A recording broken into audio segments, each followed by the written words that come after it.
कभी तेरा किसने अपमान किया, तेरी इंसल्ट की है?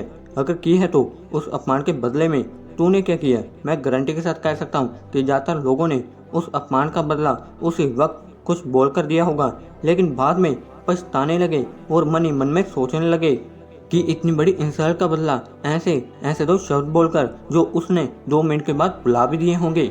इतना वैल्यूलेस बदला नहीं होना चाहिए था। क्यों? सही कहा ना मैंने। इंसल्ट का बदला कैसे लिया जाता है मैं तुझे बताता हूँ। दोस्त, कहते हैं कि ईंट का जवाब पत्थर से देना चाहिए, और बिल्कुल सही बात भी है। लेकिन प्रॉब्लम क्या है कि ज्यादातर लोग जानते ही नहीं कि ईंट का जवाब पत्थर से देने का सही मायनों में क्या मतलब होता है। लोग सोचते हैं कि कोई हमारा अपमान करता है तो उसका जवाब उसी वक्त जोर जोर से बोलकर 2-4 गालियां देकर देना चाहिए। तुम में से ज्यादातर लोगों ने इसी तरह किया होगा और अपमान का बदला इसी भाषा में देना चाहिए। यही तुझे सही भी लगता होगा, पर सच बताऊं तो अपमान का बदला इस तरह से लेने का घटिया रास्ता कोई हो ही नहीं सकता। पता है क्यों? जब तुम अपने अपमान का बदला बिना कुछ सोचे समझे कि क्या सही है और क्या गलत है 2-4 गालियां देकर बिना कुछ सोचे समझे लेते हो, तब एक तो लोगों के बीच तेरी इमेज खराब होगी, और अगर तुम उस वक्त भी गलत साबित हुए तो फिर तेरी इमेज को झटका लगेगा। अगर तुझे तेरे अपमान का बदला लेना है तो ऐसे लोग की जिसने भी तेरा अपमान किया उसको जिंदगी भर पछतावा रहे कि उसने तेरा अपमान कर कर, तेरी इंसल्ट कर कर बहुत बड़ी गलती कर दी, और उसके लिए तुझे एक ऐसी चीज करनी है जो शायद तुझे अटपटी और बेमतलब लगे। हो सकता है कि ये तुझे हर इंसान का करैक्टर लगे, पर जिस वक्त तेरी इंसल्ट हो रही हो उस समय तुझे शांत रहना है। वो इंसान तेरी कितनी भी इंसल्ट करे, कितना भी अपमान क्यों ना करे, तुझे बस उसे सुनना है। माथा गर्म हो रहा है, होने दे। उसके कठोर शब्दों को मन में रख, लेकिन मुंह से एक भी शब्द और चेहरे पर गुस्से का एक भी भाव प्रकट मत होने दे। सही वक्त का इंतजार कर, और सही वक्त तब होगा जब तू अपने मेहनत, लगन और उस अपमान के बदले को अपने मन में रखे हुए सफलता की सीढ़ी चढ़ेगा और उस इंसान को दिखाएगा जिसने तेरा अपमान किया था, और वो सोचेगा कि उसने तेरे से गलत पंगा ले लिया। दोस्त, अपमान का बदला सही टाइम पर और सही मौके का इंतजार कर कर कैसे और किस तरह से लिया जाता है, इसका बेस्ट एग्जाम्पल अगर तुम्हें जानना है तो वो हमारे देश में मिलेगा।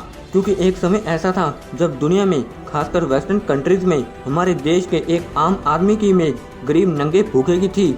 उन्हें लगता था कि इनके पास खाने के लिए रोटी नहीं थी, पहनने के लिए ढंग के कपड़े नहीं थे, ये तो लोग क्या ही कर पाएंगे। और इसी एक स्टिक विचार रखने वाले लोगों ने जिस तरह से हमारा अपमान किया था उसका बदला हमारे देश के कुछ दिग्गजों ने बड़े अलग और उन्हें शर्मसार कर देने अंदाज में दिया। इसका लेटेस्ट एग्जाम्पल है ऋषि सुनक, जो कि हाल ही में यूके के प्रधानमंत्री बने हैं। एक भारतीय मूल का इंसान उस देश का मुखिया बना है जिसने 150 सालों तक हम पे राज किया और हमारे देश को बर्बाद कर दिया। यूके और यूके के लोगों के लिए इससे ज्यादा शर्मसार बात क्या हो सकती है। ये तो बात रही आजादी के बाद की, लेकिन जब इंडिया अंग्रेजों के जकड़ में था उस टाइम में भी हमारे कुछ महान लोगों ने यूके को शर्मसारी का स्वाद चखाया था। साल 1920 में अलवर के महाराजा जैसी नॉर्मल कपड़ों में लंदन की सड़कों पर घूम रहे थे। उन्हें घूमते घूमते रोल्स रॉयस का शोरूम दिखा और वो वहां गए और टेस्ट ड्राइव करने के लिए एक गाड़ी मांगी। रोल्स रॉयस के शोरूम वालों ने बड़ी बेइज्जती से उनका अपमान करके उनको मना कर दिया। महाराजा को इतना गुस्सा आया कि भारत आने के बाद उन्होंने इस शोरूम से 7 रोल्स रॉयस कार मंगवाई। और जानते हो उन्होंने उन रोल्स रॉयस कारों का क्या किया? उन्होंने उन कारों से रास्तों की सफाई करवाई। जैसे ही रोल्स रॉयस वालों को ये जानकारी मिली उन्होंने खत लिखकर उनसे माफी मांगी। लेकिन इन सबसे बढ़कर अपमान का बदला कैसे लिया जाता है ये किसी ने सिखाया है, या यूं कहें कि अपमान के बदले की परिभाषा को किसी ने डिफाइन किया है, तो वो है हमारे देश के सबसे महान उद्योगपति टाटा। JRD टाटा से लेकर रतन टाटा तक सभी ने वेस्टर्न कंपनी को जम के शर्मसार किया।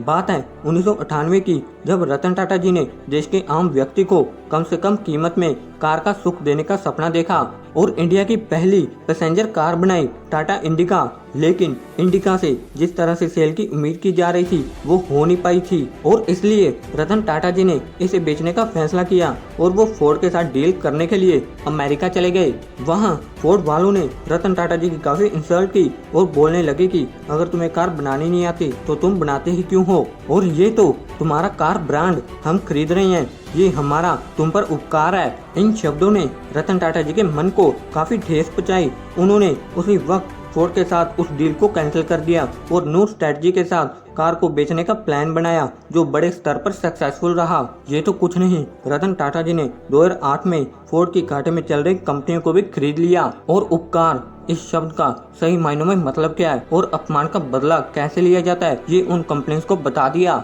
दोस्तों, अपमान इस शब्द को बोलने वक्त इसका वजन बहुत मामूली होता है या नहीं ये तो मुझे नहीं पता, लेकिन जब कोई व्यक्ति तुझे खरी खोटी सुनाता है, तुम्हारा अपमान करता है, तब इसका जो प्रभाव पड़ता है और इससे जो चिंगारी पैदा होती है वो दुनिया को बदलने के लिए, इसे तबाह करने के लिए ताकत रखती है। जैगवार और रेंज रोवर जैसी बड़ी कंपनियों को, बड़े ब्रांड्स को रतन टाटा जी ने खरीद कर इसे साबित कर दिया कि अपमान का बदला कैसे लिया जाता है। दोस्तों, फिर एक बार बता रहा हूँ, अपमान का बदला ऐसे लो कि जिस किसी ने तुम्हारा अपमान किया उसे जिंदगी भर पछतावा होता रहे कि तुम्हारा अपमान करके उसने जिंदगी की सबसे बड़ी गलती कर दी। वैसे तुझे क्या लगता है, क्या अपमान का बदला मौके का इंतजार कर लेना चाहिए या उसी वक्त 2-4 बातें बोलकर खत्म कर देना चाहिए? कमेंट सेक्शन में जरूर लिख के जाना। अगर ये वीडियो तुझे अच्छी लगी हो तो वीडियो कर दे लाइक और चैनल कर दे सब्सक्राइब।